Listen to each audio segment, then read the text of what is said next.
નમસ્કાર સ્પર્ધાર્થી મિત્રો, સ્વાગત છે આપનું આજના વિડીયોમાં.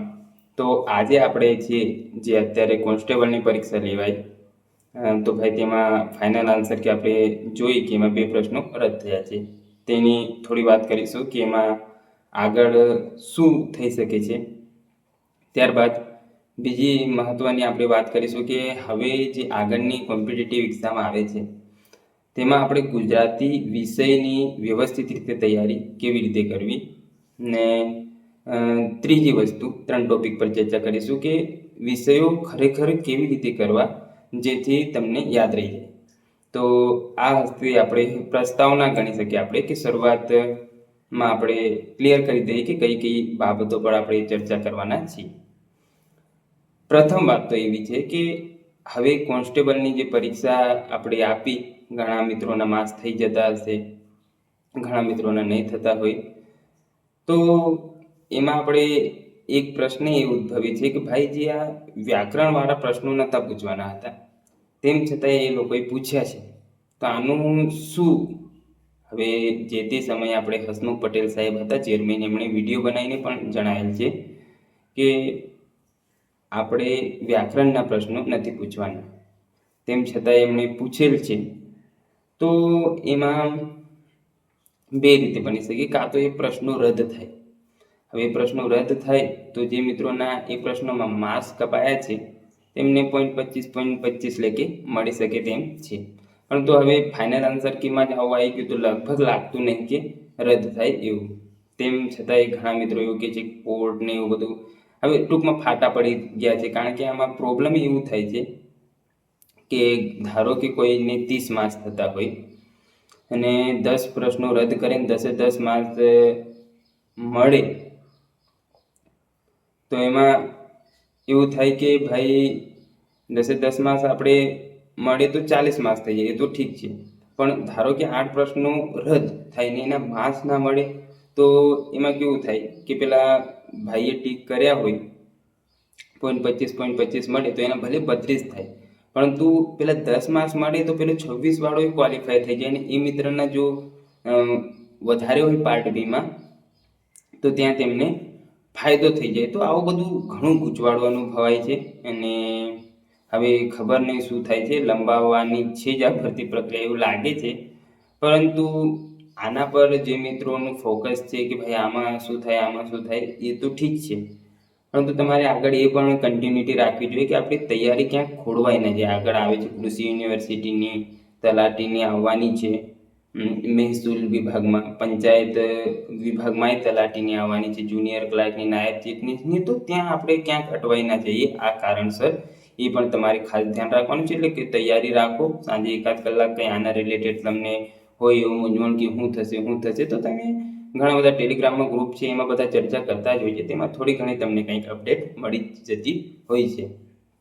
બાકી તો હવે કંઈક 90% ચાન્સ એવું લાગે છે કે કંઈ સુધારવાનું છે નહીં, પરંતુ જોઈએ તમારા નસીબ કેમના જોર કરે છે તે મુજબ. હવે બીજી વાત આપણે કરવાના છીએ ગુજરાતી વિષયની, કે ભાઈ ગુજરાતી વિષય ખરેખર આપણે તૈયાર કેવી રીતે કરવો. મિત્રો, ખૂબ જ મહત્વનો એવો વિષય ગુજરાતી. આપણે જોયું કોન્સ્ટેબલમાં એ વ્યાકરણ એમણે પૂછી લીધું, ઠીક છે, હવે આપણે સાઈડ પર મૂકીએ, પરંતુ તમારે ગુજરાતી ક્યાંથી કેવી રીતે કરવું તે. ગ્રુપ એમાં જો તમારે પાસ થવું હોય, હવે કદાચ સીસીનું સિલેબસ અપડેટ થાય ને પ્રિલિમ્સમાં એ લાવી દે, જે ગ્રુપ બીનો મેન્સનો સિલેબસ છે, એ ધારો કે તલાટીનો સિલેબસ પ્રિલિમ્સમાં લાવી દે, તો મેન્સ આપણી બધાને લેખિત થઈ જાય એવું છે. તો આવા સંજોગોમાં મહત્વનું એવું બને છે કે આપણે ગુજરાતી પર વધારે ફોકસ કરીએ, સ્ટ્રોંગ એને બનાવીએ. તો કેવી રીતે? તો સૌ પ્રથમ તો તમારે 1 થી 12ના પાઠ્યપુસ્તક ગુજરાતી ભાષાના વ્યવસ્થિત રીતે કરવા પડે. એનું કારણ શું? ધારો કે હવે તમે સિક્વન્સમાં પુસ્તકો વાંચો ને, એટલે સ્ટેપ બાય સ્ટેપ, જેવી રીતે તમે ગેમ રમતા હો એવી રીતે અઘરાશ વધતી જાય. ડાયરેક્ટ તમે 6ઠ્ઠા ધોરણનું પુસ્તક વાંચશો તો તમે પેલા પાછળના 4થા 5મા ધોરણના પુસ્તકો સ્કીપ કરી દીધા. હવે ચલો પહેલાથી 3જા સુધી એટલું બધું કંઈ નહીં ખાસ આવતું, પરંતુ 4થા 5મામાં આપણે જોઈએ તો એમાં સરળ શબ્દો હોય, સરળ શબ્દો વાપરેલા છે, વાક્યમાં યુઝ કરેલ છે. તો હવે આગળ એ કેવી રીતે અઘરા થતા જાય છે એ આપણને ત્યાં નજરે પડે છે ને બહુ સમય નહીં લાગે. વ્યવસ્થિત ધીમે ધીમે શાંતિથી કોઈ એ કાર્ય કરો તો ધીમે ધીમે ભલે સમય લાગે, પણ એકવાર એટલી જોરદાર રીતે કરો કે બીજી વાર તમારે કરવાની જરૂર ન પડે. મારી પોતાની વાત કરું તો હું મોસ્ટ ઓફલી કંઈ પણ કરતો હોઉં છું લખીને કરું, ભલે એકવાર ટાઈમ જાય પણ એકવાર જોઈને તમે લખો, વાંચો. પહેલાં તો તમે રીડ કરો છો, પછી વિચારો છો ને પછી લખો છો. એટલે એક વાર અમે જ્યારે 11-12માં અભ્યાસ કરતા હતા ત્યારે એવું જ કહેવાતું હતું કે તમે લખશો ઇટ મીન્સ કે તમે 3 વાર એને રીડ કરી લીધું. તમારે આવી રીતે ધીમે ધીમે રૂઢિપ્રયોગ રોજના 10 કરો તો ઘણું સારું લેવલ થશે. 1-12ના પુસ્તકો જે તમને યોગ્ય લાગે તે. 1-3માં તો ઠીક છે આવે, પણ આપણે તોય ગણી લઈએ 1-12ના પાઠ્યપુસ્તકો પ્રથમ ભાષા અને બીજી ભાષાના તમારે ખાસ કરવા. પ્રથમ ભાષા કોને કહેવાય છે એ કન્ફ્યુઝન આપણને રહેતું હોય છે. તો પ્રથમ ભાષા એટલે આપણે જે ગુજરાતી માધ્યમના વિદ્યાર્થીઓ છે તેમના માટે કેવું હોય છે કે પ્રથમ ભાષા ગુજરાતી હોય તો એ થોડીક હાર્ડ હોય. એમ ધારો કે ઇંગ્લિશ મીડિયમનો છોકરો હોય એને પુસ્તક મળે તો એની દ્વિતીય ભાષાનું મળે એટલે થોડુંક ઇઝી હોય. એવી જ રીતે આપણે ઇંગ્લિશ મીડિયમનું સેકન્ડ લેંગ્વેજનું મળે છે, એમને ફર્સ્ટ લેંગ્વેજનું મળતું હોય છે. એટલે ટૂંકમાં આવું કંઈક છે. તો તમારે પહેલાં તો પ્રથમ ભાષા કરવાની વ્યવસ્થિત રીતે, સમાનાર્થી, વિરુદ્ધાર્થી, રૂઢિપ્રયોગ, શબ્દાર્થ, એમાં વ્યાકરણ વિષયક છે. તો બધું ઘણી ઝીણવટથી શાંતિથી વાંચો. ભલે તમે એક પુસ્તક પૂરું કરતા અઠવાડિયું 10 દિવસ લાગે, જેમ જેમ આગળ વધશો એમ તેમ પુસ્તક કહેવાય ને પૂરું કરતા તમને સમય વધતો જશે. હવે વાંચવાનું એટલે ખાલી વાંચી નહીં જવાનું, તમારે એક બીજું કામ પણ કરવાનું છે. સાર્થ જોડણી કોષ નામનો એક એપ્લિકેશન છે.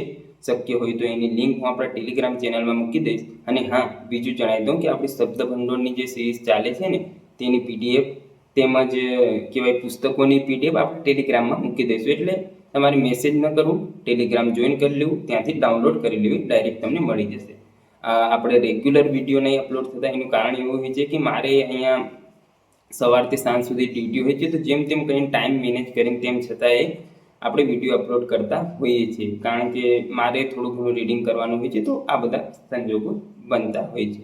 તો ચાલો, આ મુખ્ય મુદ્દાથી થોડાક ભટકાઈ ગયા તો મુખ્ય મુદ્દા તરફ આવે કે ભાઈ આપણે ગુજરાતીમાં કેવી રીતે વાંચન કરવાનું. ધારો કે 4થા ધોરણની પુસ્તક તમે લીધી ને એમાં આયુ પવન, પવન શબ્દ તે તમને ખબર છે, વાયુ તે તમને ખબર છે. તો તમારે તેમ છતાંય હવે આગળ જઈએ તો એમાં નીર આવો કંઈક શબ્દ આવે. ત્યારબાદ છે આપણે નવો કોઈક શબ્દ લઈએ તો સમર્પણ. તો સમર્પણ એટલે શું ખરેખર? તો આવા બધા શબ્દો હોય ને તમારે નોટમાં લખી લેવાના.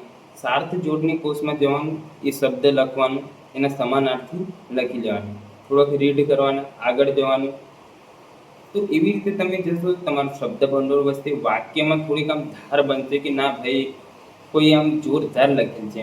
હવે જો દરેક શબ્દ દરેક જગ્યાએ ન વાપરી શકીએ. આપણે ઘણીવાર કહેતા હોઈએ છીએ ને કે ગંગાનું જળ, ત્યારબાદ છે ગંગાનું પાણી.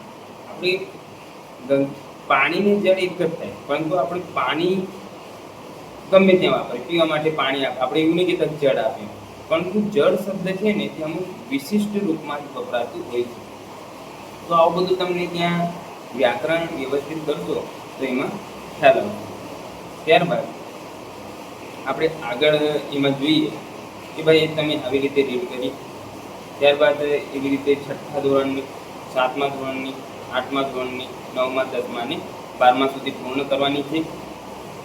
હવે જ્યારે તમે ચેપ્ટર વાંચવાની શરૂઆત, પ્રકરણો વાંચવાની શરૂઆત કરો તો કેવી રીતે કરવાનું છે?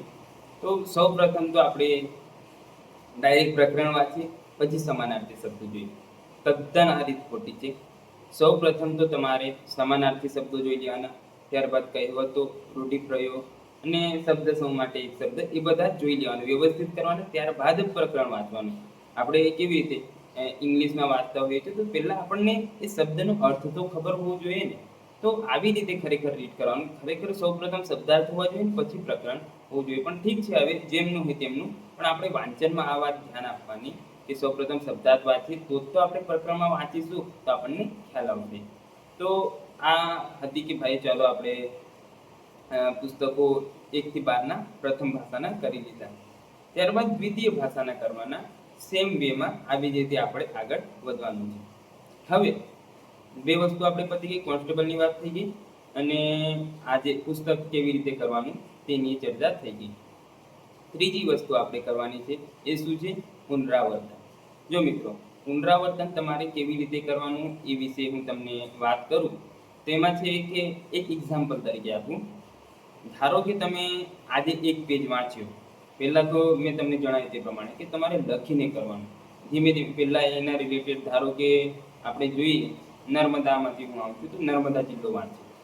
પહેલાં એનો લેક્ચર જોઈ લો અને એકાદ યુટ્યુબ પરથી શોધીને ગમે ત્યાંથી તમને ગમે એવું સારા વ્યૂઝ હોય કે ગમે તે રીતે હોય, ચાલો ઠીક છે, હવે આ સાહેબને તમને ગમે છે, તમે એ લેક્ચર જોઈ લીધું. બીજું શું કરવાનું કે લેક્ચર તમે જોઈ લીધું, ત્યારબાદ તમારે વાંચવાનું છે, એ જિલ્લો વાંચવાનો, શાંતિથી વાંચી લીધું. હવે તમારે વાંચતા જઈને લખવાનું છે કે ભાઈ આ ચલો આ છે કે આ જિલ્લામાં આ છે. તો તમે ખાલી એટલું જ લખો કે આ જિલ્લામાં આ વસ્તુ છે, આમ છે, તો એ ઠીક છે, ઇનફ છે એમ.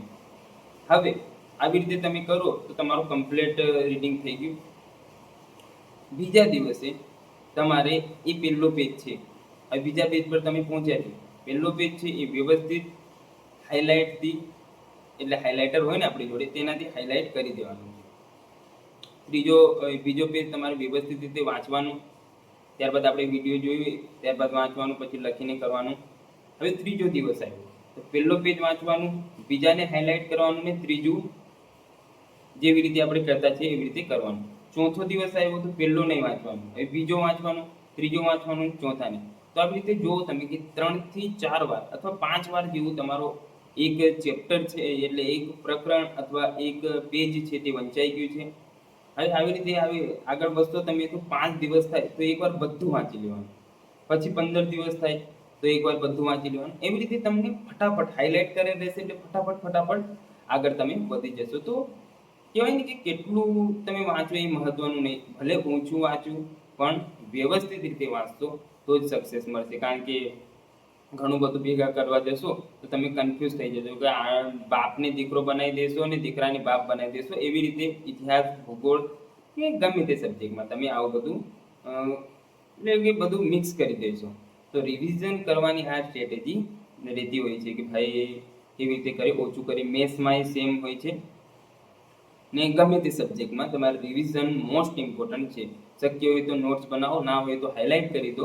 બાકી રિવાઇઝ કરશો તો જ તમને સફળતા મળશે. તો આપણી જે 3 મુદ્દાની વાત હતી તે આજે પૂર્ણ કરીએ છીએ. આશા છે આજનો આ વિડીયો આપને ગમ્યો હશે. આગળના વિડીયોમાં એટલે કે રવિવારે આપણે અપલોડ કરીશું, તેમાં તમે કયા મુદ્દા વિશે વાત કરવા માંગો છો તે તમે કમેન્ટના માધ્યમથી મને જણાવી શકો છો. આશા છે આજનો આ લેક્ચર આપને ગમ્યો હશે. મળીએ નવા વિડીયોમાં, ત્યાં સુધી જોડાયેલા રહો.